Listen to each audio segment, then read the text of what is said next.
Salut la famille, bienvenue une fois de plus sur un nouveau tutoriel. Aujourd'hui nous allons voir comment créer un fichier MIDI dans FL Studio. Je t'invite à regarder cette vidéo du début jusqu'à la fin parce que je ferai une petite annonce et une petite surprise t'est également réservée.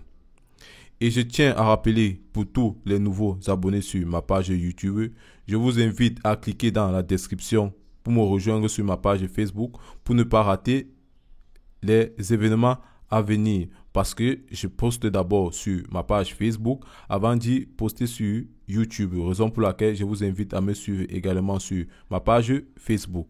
Comme je disais tantôt, nous allons voir comment créer un fichier MIDI dans FL Studio.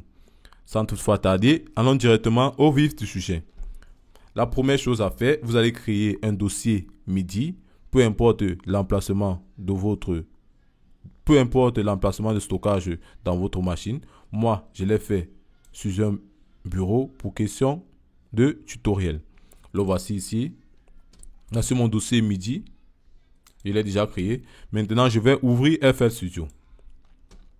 Voilà, FL Studio est déjà ouvert. Je vais prendre le sampler. Je vais l'ouvrir. Je vais aller sur cette colonne. Je vais peut-être choisir majeur. Je vais mettre en majeur. Je le fais sur 4 temps.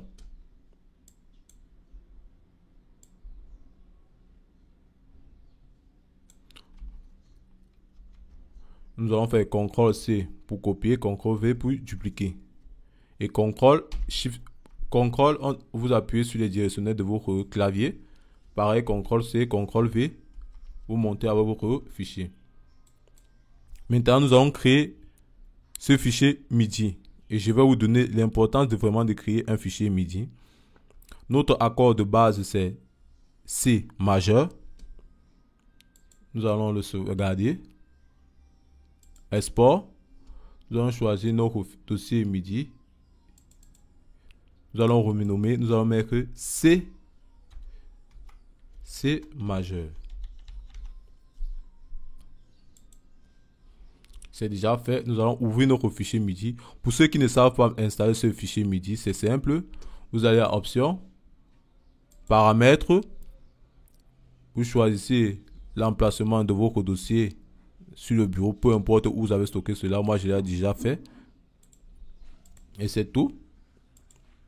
Vous allez voir l'importance vraiment de créer cela. Je vais ouvrir une nouvelle session.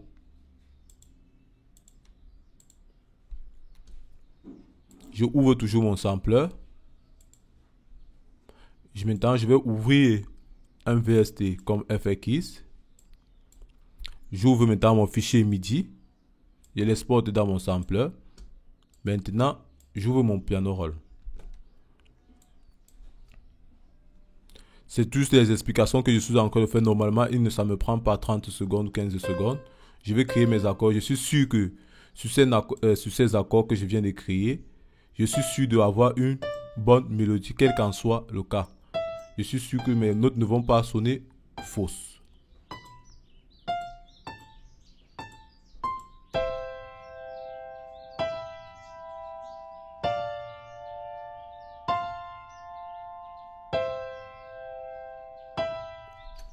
Voilà l'importance de vraiment créer un fichier MIDI. Non seulement il ne pèse pas, il nous fait gagner en temps, un temps vraiment considérable. Vous pouvez alors créer d'une autre façon. Nous allons effacer ceci. Nous allons créer nos propres accords. Nous allons créer nos accords tout simplement. Je fais ceci, je fais ceci, je fais ceci. Je le fais, je le fais, je le fais, je le fais. Je le fais tout simplement là va vite et tout juste pour vous montrer que sont.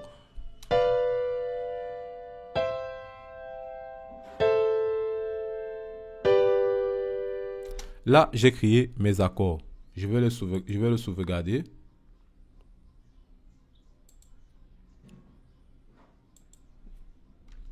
Je vais mettre là accord simple. Je vais mettre 3. Je vais mettre 3A parce que j'ai utilisé 3 accords. J'ai utilisé 3 accords tout simplement.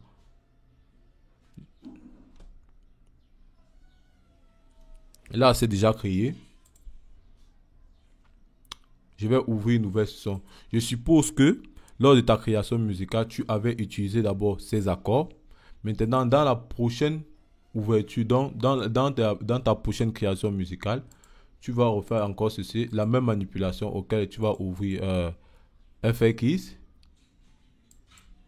Tu vas exporter maintenant les mêmes accords. Tu vois? Maintenant, tu vas modifier ta création. Tu vas juste changer quelques notes. C'est juste une question d'exemple que je suis en train de vous donner. Donc, je ne sais pas vraiment le rendu après.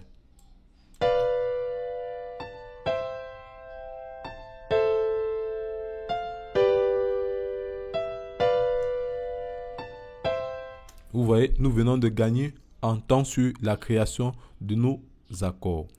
J'espère que cette petite vidéo t'a aidé. Si tu as aimé, tu commentes, tu partages, tu t'abonnes et surtout, tu actives la clé de notification pour ne pas rater mes prochaines vidéos. Comme je disais tantôt, je veux vous annoncer, ma prochaine vidéo va porter sur comment installer Wave Complete 11 puisque j'ai refait le système de ma machine. Et la précédente vidéo va porter sur comment installer Omnisphere. Et pour la petite surprise, j'ai mis le lien de téléchargement dans la description auquel vous avez droit à 3 plugins gratuits. C'était ATA Studio, c'était un tuto authentique. Je vous dis à la prochaine pour une nouvelle vidéo.